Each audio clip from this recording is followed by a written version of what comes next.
السلام علیکم دوستوں، امید کرتا ہوں کہ آپ سب خیریت سے ہوں گے۔ تو کل تک ہم اپنا سبق جو ہم نے قاعدے کا سبق سٹارٹ کیا تھا، تو کل تک ہمارا سبق حروف مقطعات تک ہم پہنچ چکے تھے، جس کی ہم نے 2 لائنیں پڑھ لی تھی۔ آج ہم سبق سٹارٹ کرتے ہیں تیسری لائن سے۔ تو بڑھتے ہیں اپنی سبق کی جانب۔ اعوذ باللہ من الشیطان الرجیم، بسم اللہ الرحمن الرحیم۔ تو ہمارا سبق حروف مقطعات تیسری لائن سے ہم سٹارٹ کریں گے۔ طا سین، آپ دیکھ سکتے ہیں یہاں پر طا کے اوپر کھڑی زبر ہے، جسے 1 الف کی مقدار کھینچا جاتا ہے، اور سین پر 5 الف کی مقدار مد ہے، جسے مد لازم کہا جاتا ہے۔ لہٰذا ہم طا کو 1 الف کی مقدار کھینچیں گے، اور سین پر جو مد ہے مد لازم جسے کہا جاتا ہے، اسے 5 الف کی مقدار کھینچیں گے، اس طرح طا سین۔ اگلے حرف کی طرف بڑھتے ہیں، تو اگلے حرف میں بھی اسی طرح ہے، جس طرح طا پر کھڑا زبر تھا اور سین پر مد تھی 5 الف کی مقدار، لہٰذا یہاں پر بھی یا کے اوپر کھڑا زبر ہے اور سین کے اوپر 5 الف کی مقدار مد ہے، تو ہم اسے بھی کھینچیں گے، یا سین۔ اگلا حرف جو ہے اس پر 5 الف کی مقدار مد ہے، اسے ہم اس طرح پڑھیں گے، صاد۔ آخر میں یہ دال کی وجہ سے آتی ہے، کیونکہ صاد جو ہے یہ پر بھی ہے، حروف مستعلیہ میں سے بھی آتا ہے، اور دال جو آخر میں آ رہا ہے وہ حروف قلقلہ میں سے آتا ہے، تو لہٰذا اس پر قلقلہ کیا جائے گا اس طرح، صاد۔ اگلا حرف جو ہے اس پر 1 الف کی مقدار کھڑی زبر ہے اور میم پر مد ہے، اسے اس طرح پڑھا جائے گا، حامیم۔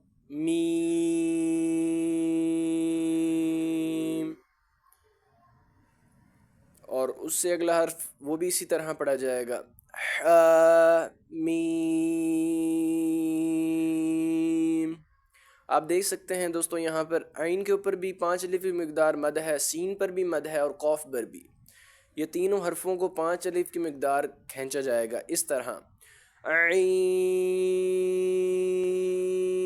سین قاف۔ آپ دیکھ سکتے ہیں قاف کے اوپر 2 نقطے ہیں، اور قاف جو حرف ہے یہ تخفیف ہے، اسے پر پڑھا جائے گا، موٹا پڑھا جائے گا، اور قاف پر والا ہے، باریک نہیں ہے، کاف نہیں ہے، قاف ہے، اس طرح پڑھیں گے، عین سین قاف۔ اس کے آگے ایک حرف ہے، وہ ہے قاف، تو لہٰذا یہاں پر بھی قاف کو پر پڑھا جائے گا، اس کے اوپر 5 الف کی مقدار مد ہے، اسے بھی ہم 5 الف کی مقدار ہی کھینچیں گے، قاف۔ آخری حرف ہمارے پاس آ جاتا ہے نون، لہٰذا ہم نون کو بھی 5 الف کی مقدار ہی کھینچیں گے، کیونکہ اس کے اوپر بھی مد لازم ہے، نون۔ تو دوستو آج ہم اپنی تختی جو ہم نے سٹارٹ کی تھی حروف مقطعات کی، لہٰذا ہم نے اس کا آج آخری سبق پڑھ لیا ہے، ہماری حروف مقطعات کی تختی مکمل ہو چکی ہے۔ انشاءاللہ اپنے اگلے سبق میں ملیں گے۔ آپ ساتھ ساتھ سبق یاد کر لیجئے، سبق یاد کرا کیجئے ساتھ ساتھ۔ اگر آپ ناغہ کریں گے تو یہ تلفظ وغیرہ کا معاملہ آپ کو سمجھ نہیں آئے گا، کیونکہ سبق ساتھ ساتھ لے کر آپ چلیں گے، آپ کے لیے آسانی ہوگی، مشکل نہیں پیش آئے گی۔